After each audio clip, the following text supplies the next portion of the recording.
It haunts the Pine Barrens of New Jersey. It has bat-like wings, a blood-curdling scream, and a terrifying appearance. It is a legendary monster that has frightened the people of New Jersey for centuries. I'm talking about the infamous Jersey Devil, the subject of one of the most intriguing and chilling legends in American folklore. But where did this creature come from, and why does it supposedly still haunt the Pine Barrens of New Jersey today?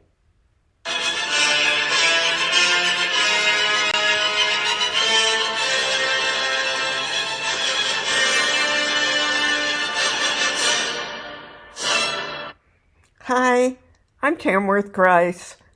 Welcome to my channel, the Tamworth Grice Files, where we talk about cases that are spooky, macabre, fascinating, supernatural, and just plain weird. And in each instance, I have a personal connection to the story, so be sure to stick around to hear about that. The Jersey Devil has been described in various ways. Some say it is a flying biped with hooves.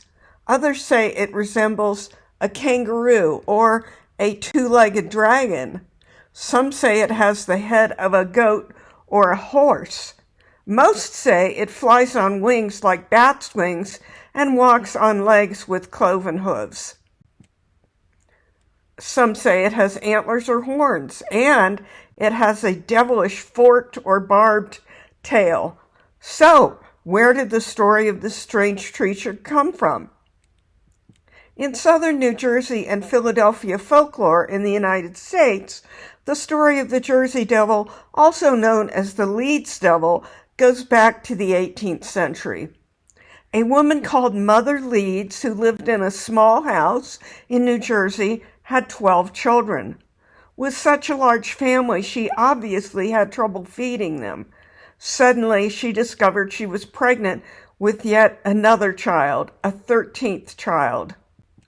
In anger and frustration, she cursed the baby still in her womb, saying, "If I'm to bear another babe, let it be the devil." In some versions of the story, Mother Leeds was a witch who had mated with Satan, so the baby was literally the devil's child.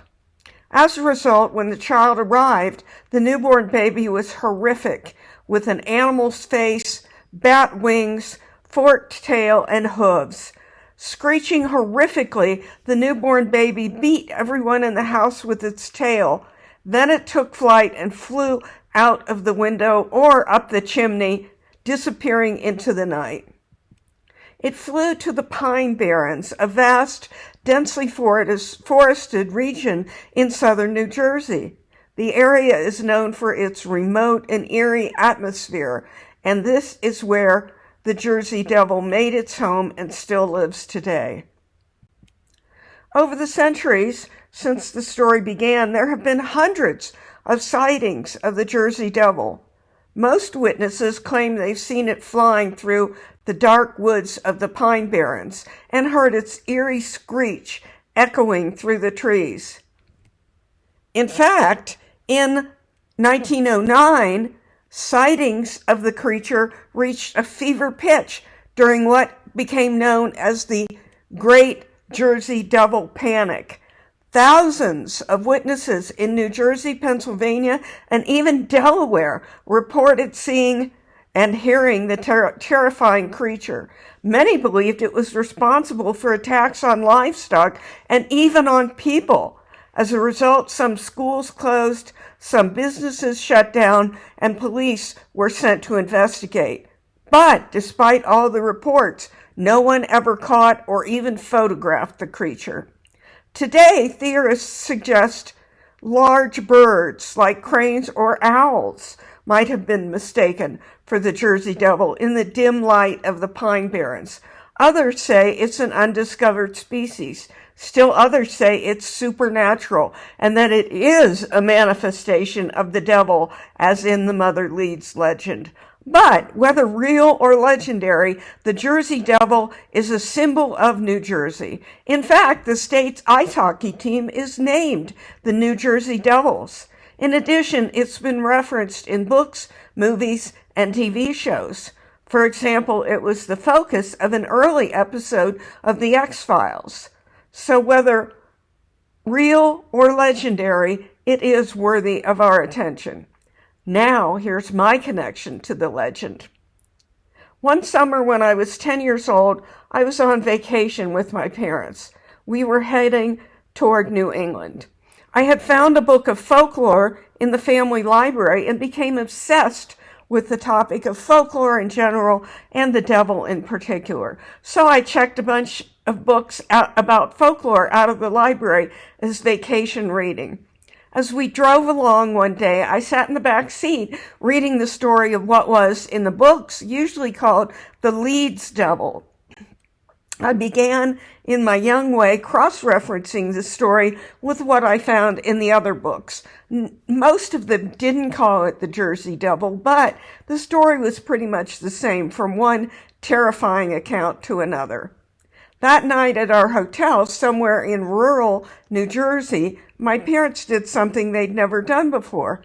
They checked us into 2 rooms instead of 1. They thought I'd be pleased with the privacy of my own room, but I wasn't. I'd been frightening myself all day with tales of the devil, and now I'd be stuck alone in my own room while my parents made whoopee next door. My room had a window opposite my bed. There was a full moon that night, and I left the curtains open to keep the room from being completely dark. At one point, something big flew past the window. It was probably an owl, but in my young mind, it was the Leeds Devil. I'd been told to keep quiet and not to bother my parents or knock on their door, so I didn't dare scream or rattle their doorknob for fear of getting in trouble. Next, I heard a screeching sound coming from outside the window. It sounded like someone being murdered. In reality, it was probably a fox, but to me, it was the devil, and it was coming to get me. There were 4 drinking cups in the room, and I lined them up on the nightstand to throw at the creature if and when, as I was sure it would, it came into my room. I also took out my little Girl Scout pocket knife and opened the blade in case I needed it for self-defense. I lay there all night, wide awake, terrified and shivering and cowering under the covers. The next morning, I didn't dare tell my parents what had happened. I was afraid I'd be called a big baby or get my books taken away. But during the drive, I slept all afternoon on the back seat. I remember my mother remarking on this and wondering why I was so tired. I never did tell them or anyone about that terrifying night in New Jersey. But to this day, I wonder, was it an owl? Was it a fox? Or was it the Jersey Devil outside my room? So, what do you think? Is there such a thing as the Jersey Devil? If so, is it an undiscovered species? Or is it something diabolical and supernatural? Is the Jersey Devil just a story, just a legend? If you don't believe it, how do you explain hundreds, if not thousands, of sightings, the strange occurrences, the decades of local history, all of which keep the legend alive? Let me know in the comments. Thanks for watching. If you found this story compelling, please subscribe, like, sign up for notifications, comment, and spread the word about this channel. Also, let me know in the comments if there are other cases you want me to explore. Your attention and support really mean the world to me. I appreciate you all for watching, and I hope you'll return to see the next video in the Tamworth Grice Files. This is Tamworth Grice signing off. Until next time, stay wonderful, stay weird, and have beautiful dreams.